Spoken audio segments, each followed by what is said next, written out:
Uy, unya unsa man ni? Kaila mo ani? Takloban sa nato.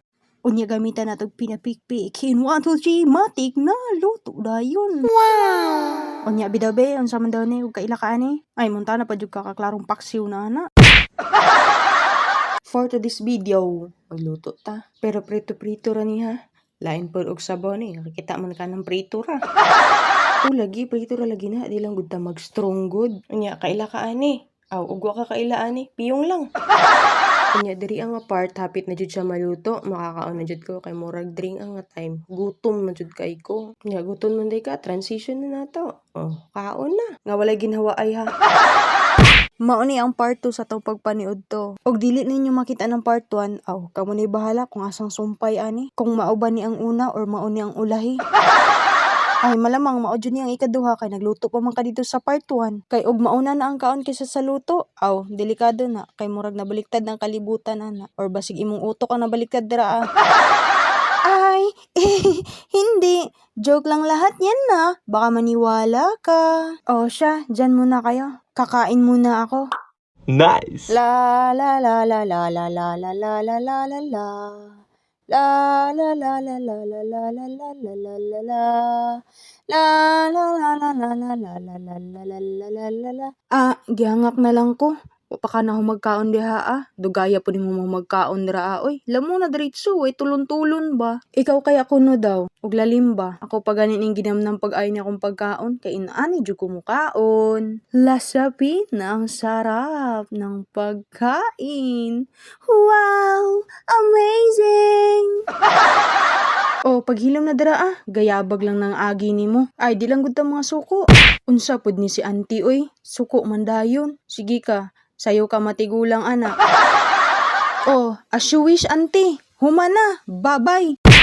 Oops, unsa ni? Black chicken, dark chicken, or itom nga manok? Basta kay pareho ra nagmeaning. With sesame oil dyan na siya para mawa ang langsa niya atong black mamba. Hala, sige dawatan kay isa ra man ka nagmeaning. Ay uoy, ana ba aron di na bubutong ng likod nimo. Unya pinaukay-ukay ra dayon ta. Atik-atik ragud unya humantakluban. Kauban sa to pinakakusgang pikpik and then matik na.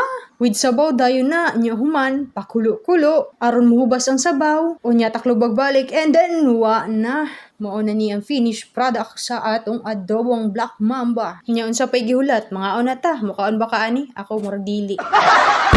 Magpapainit tayo ng mantika sa kawali, tapos magisa tayo ng sibuyas, bawang at bell pepper. Halo-haluin lang natin hanggang mag-golden brown lahat ng to. Sunod naman natin gagawin is ilagay natin yung ating karne. Tapos hahalo-haluin lang ulit natin hanggang mag-golden brown yung ating pinakakarne. Sunod, gagamitin na naman ulit natin yung ating pinakamalakasang pamikpik. Den pok. O, diba? Automatic. Partida, kompleto, ricado at sangkap na yan. Yan yung nagagawa ng ating mahiwagang pamikpik.